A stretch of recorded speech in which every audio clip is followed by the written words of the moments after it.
working on this pass, whether I come from inside the guard, right? We work this real simply off our guard break. And I come up through the middle. I start kneeing across. I start hooking the head, falling out, right? I can work it from standing, controlling that hip, underhooking the leg, coming back across, kneeing across, falling through. Right? We got a couple different options to get to this staple pass, right? I'm stapling his leg. When I get his hip turn, I get my knee to the ground. My foot is on the other side of his leg, right? Yeah, if you can't see, come around behind me, right? I'm not kneeling on his leg. That's just going to piss him off, right? I'm trying to hold him down so that he can't try to trap my leg. Even if he does lock his legs around my leg here, right? I can take my time, start extracting that leg, pull it through, and keep his hips controlled. You see? As long as I control him, he won't like come back through. Right? Pretty simple. Okay? The other common one we get here is a knee slide, where I'm doing essentially the same thing. I'm just going across his body, right? Instead of to the same side. So my right knee is on his right leg. Instead of on the left leg, whoop, here. Make sense? Simple enough? All right, cool. So, what I wanted to work on today is, what if I screwed up? Because I screwed up a lot, right? I get to this staple, and I fall off, and he catches my back leg in half guard. Uh-oh, right? Exactly what you were worried about. Now what do? He's got my back leg, I gotta get out of half guard.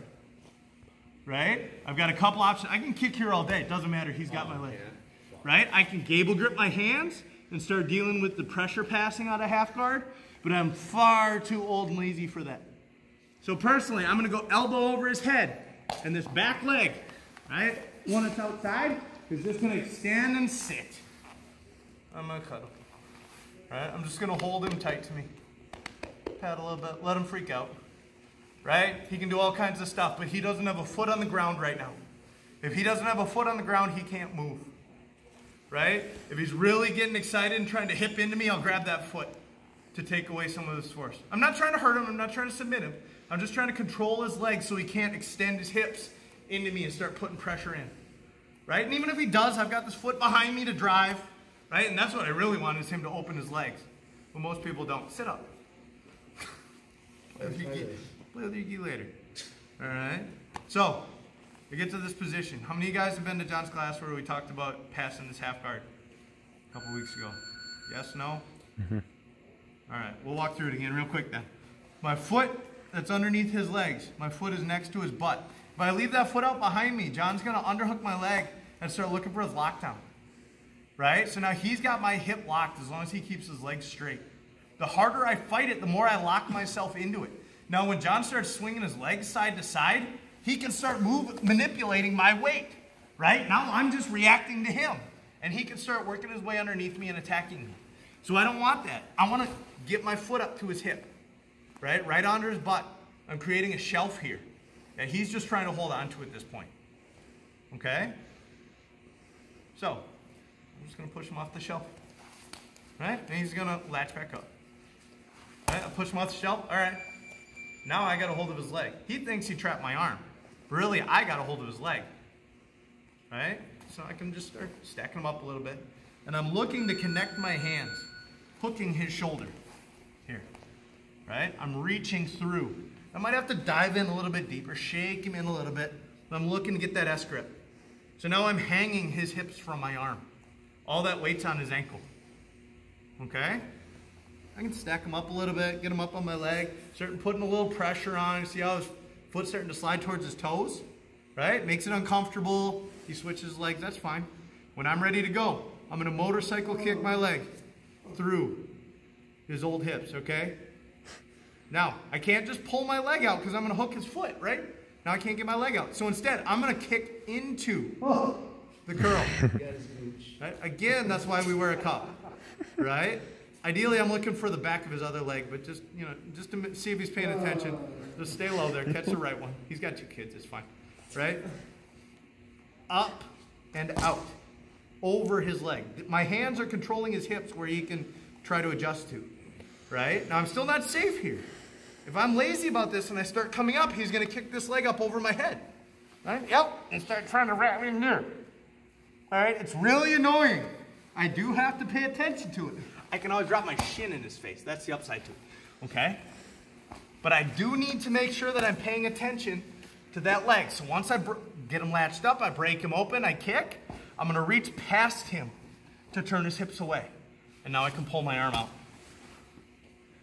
Cool? Mm-hmm. So one more time, we're just gonna start in half guard.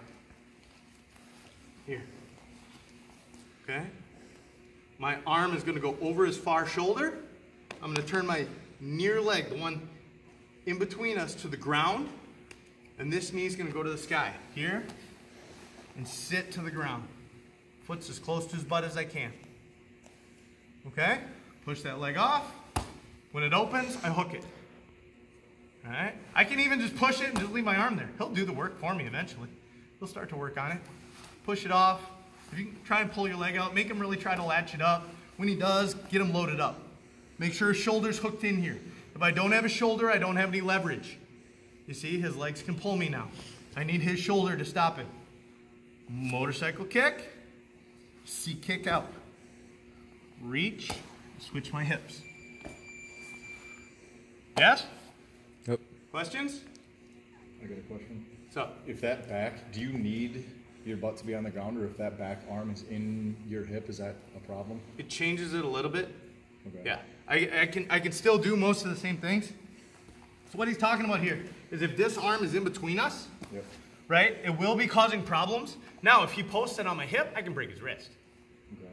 All right? I had a coach at One Worlds that way. Right? So I'll take my time to wiggle myself in there and dig myself underneath. If his arm is all the way through here, then I have to deal with it. There's one more thing that's going to annoy me in here. Right? But if I'm hooking his leg, he can grab my arm all he wants. Right? And now we'll just change our attack a little bit, but we still have options. Okay. Yes. The biggest annoyance it can be is if he's pushing my hip away with that inside elbow and creating space. Now I really got to start dealing with it. Right? I might have to move back around, start circling out. Okay. All right? Question? Anybody else? All right, so start in half guard, drop the hip, hook and S grip, kick, step out. 1, 2, 3.